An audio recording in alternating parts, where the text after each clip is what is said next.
Hello, debaters, and welcome to another Best of All debate video. Today, we are going to be talking about something a little bit different and dipping our toes into the world of critical debate. This video is going to serve as a short introduction into what we hope this part of BO debate will be. So for those of you who maybe don't know, critical arguments are arguments that attack the assumptions of the resolution and or the plan.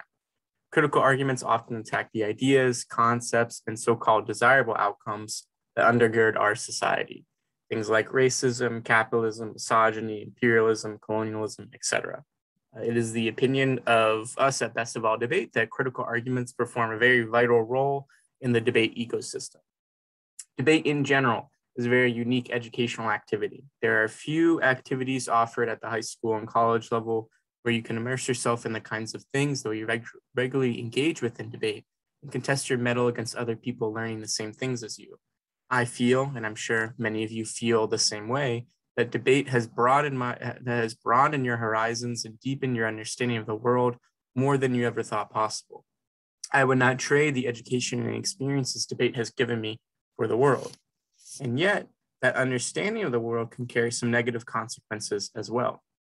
The detailed understanding of how exactly climate change-induced environmental crises are and will be, an understanding of how we're often much closer to nuclear war than anyone desires, that right now there are billions of people around the world who cannot access a COVID-19 vaccine because of intellectual property laws. Week after week, month after month, we learn about these awful things and how easy the solutions are oftentimes, but the problems keep piling up and things keep getting worse. It is enough to overwhelm anyone. It was enough to overwhelm me. Our generation, Gen Z, has the highest rates of depression reported. And some of this is due to our generation having a better understanding of what depression is and acceptance that it's not a personal failing. But these feelings of depression, anxiety, and helplessness have to be caused by something. They don't just fall from the sky. And one of the sources of these negative emotions is an understanding that something is seriously wrong with the world, that there are fundamental problems with how our society is structured, with how the entire world is structured. And we need to change it not a decade from now, not a year, not a month, not a week or tomorrow, but it needs to be changed today. And this is where critical arguments have such a strong potential to enhance our education and help us change the world. We should be able to ask questions like, should private property exist? And what should progressive movements' relationship to the capitalist state be? And a state apparatus in general be? How can we make the international system of production, consumption, and exchange fair?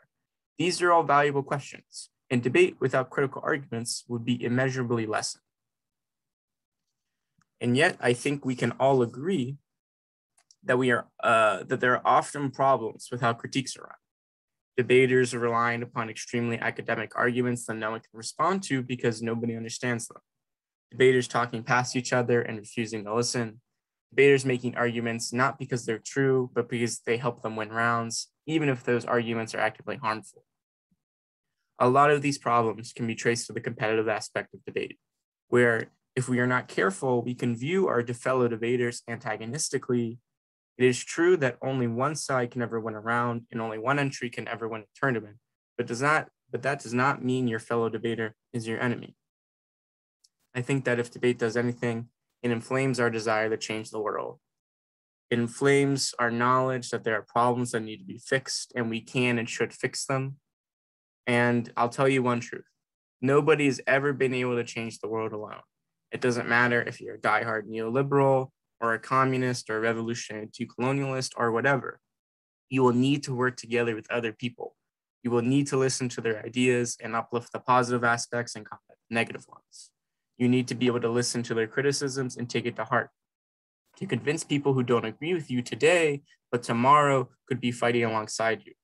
These things are not easy. They take practice, especially in a society and activity like ours that promotes the idea that you can never admit that you're wrong, that all criticism is hostile, that we can't and shouldn't work together. The BO Debate Critical Thinking video series is going to focus on the theories and practice of those who came before us, who tried to change this world, as well as those struggling to do so today. Our first video coming out very soon is going to be on a work from Huey P called Intercommunalism. It deals with a lot of questions that we're still struggling with today in a very enlightening way while avoiding language that can sometimes negatively impact understanding. A link to the work will be posted in the resources section below.